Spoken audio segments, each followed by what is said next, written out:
প্রিয় দর্শক শ্রোতা, এইবার রাষ্ট্রীয় ক্ষমতায় সরকার গঠন করবে বাংলাদেশ জামাতে ইসলামী। এটা আমার ব্যক্তিগত মতামত। এর পিছনে আমার ছোট একটি ব্যাখ্যা রয়েছে। সেটা হচ্ছে, বিখ্যাত দার্শনিক বলেছেন, আমাকে যদি রক্ত দাও তাহলে আমি স্বাধীনতা দেব। Give me blood, I will give you freedom. Sheikh Hasina দীর্ঘ 16 বছর ক্ষমতা চালাইছে, আমি মনে করি রক্তের উপরে। কোন রক্ত? তার পুরো পরিবার রক্ত দিয়েছে। এখন ন্যায়ভাবে হোক আর অন্যায়ভাবে হোক, সেই রক্তের ভিত্তির উপরে হাসিনা ফ্যাসিজম কায়দায় 16 বছর রাষ্ট্রীয় ক্ষমতায় টিকিয়েছিল।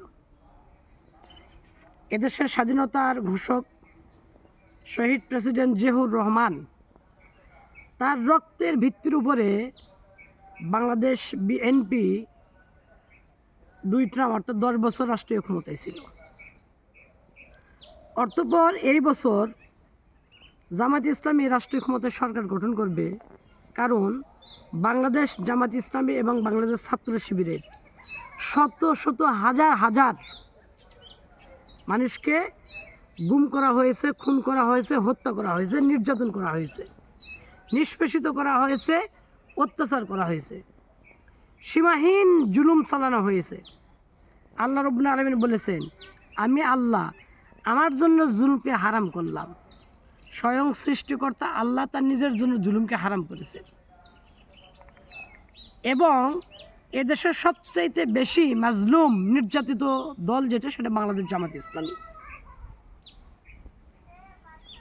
অসংখ্য ছাত্র শিবির এবং জামাত ইসলামের কর্মী নেতাদের ফাঁসি সহ হত্যা করা হয়েছে। রাজপথ রক্তে রঞ্জিত হয়েছে।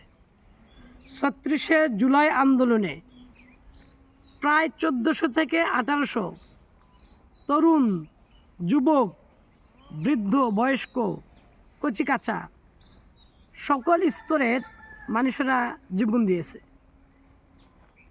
সব কিছু মিলে এইবার রাষ্ট্রীয় ক্ষমতায় আসবে বাংলাদেশ জামাত ইসলামী।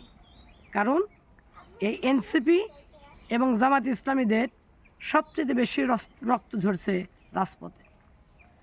হিসাব নিকাশের পাল্লা দেখলে বোঝা যায়, সবচেয়ে ত্যাগ বেশি করছে বাংলাদেশ জামাত ইসলামী, এনসিপি এবং ছাত্র শিবির। ফলে আল্লাহ রাব্বুল আলামিন রাষ্ট্রীয় ক্ষমতা দিবে বাংলাদেশ জামাত ইসলামকে। কারণ আল্লাহ তাআলা সূরা আলী ইমরানের 27 নম্বর আয়াতে বলেছেন, আল্লাহ যাকে খুশি তাকে ক্ষমতা দিয়ে সম্মানিত করেন, যাকে খুশি তাকে ক্ষমতা কেড়িয়ে নিয়ে লাঞ্ছিত, বঞ্চিত, অপমানিত করেন। সব কিছু মিলে আমি মনে করি এবার রাষ্ট্রীয় ক্ষমতার সরকার গঠন করতে যাচ্ছে বাংলাদেশ জামাত ইসলামী সহ 10 দলীয় ঐক্যজোট। সবাই ভালো থাকবেন। আল্লাহ হাফেজ।